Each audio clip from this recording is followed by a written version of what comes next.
Big boss season 12 ಗೆದ್ದ ನಂತರ ಕಾವ್ಯ ಅವ್ರಿಗೆ ಮತ್ತು ಗಿಲ್ಲಿ ಅವ್ರಿಗೆ ಸಿಕ್ಕಾಪಟ್ಟೆ ಹೊರಗಡೆ ತುಂಬ ಫ್ಯಾನ್ ಫಾಲೋವರ್ಸ್ ಜಾಸ್ತಿ ಆಗಿದೆ ಅಂತ ಹೇಳ್ಬೋದು. ಒಂಥರ ನೋಡಿದ್ರೆ ಇಲ್ಲಿ ದೊಡ್ಡ ದೊಡ್ಡ ಗಣ್ಯ ವ್ಯಕ್ತಿಗಳೆಲ್ಲ ಮೀಟ್ ಆಗ್ತಾರೆ ಮತ್ತು ಅವ್ರಿಗೆ ಸನ್ಮಾನ ಮಾಡ್ತಾರೆ ಅಂತ ಹೇಳ್ಬೋದು.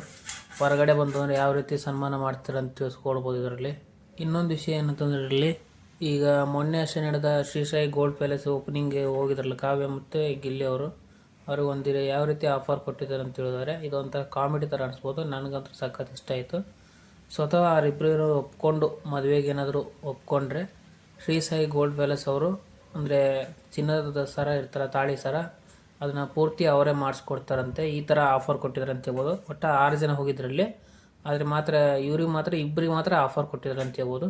ಇದರಲ್ಲೇ ಗೊತ್ತಾಗುತ್ತೆ ಎಷ್ಟೇ ವ್ಯಕ್ತಿ ದುಡ್ಡು ಮಾಡಿದರೂ ಕೂಡ ಅವ್ರ ವ್ಯಕ್ತಿತ್ವನ ಬಿಟ್ಕೊಟ್ಟಿಲ್ಲ ಅಂತಂದು ತಿಳಿಸ್ಬೋದು. ಇದ್ರ ಬಗ್ಗೆ ನಿಮ್ಮ ಒಪಿನಿಯನ್ ಹೇಳೋದು ಫ್ರೆಂಡ್ಸ್. ಇದರಲ್ಲಿ ಮುಂದಿನ ಸಿಗುವ.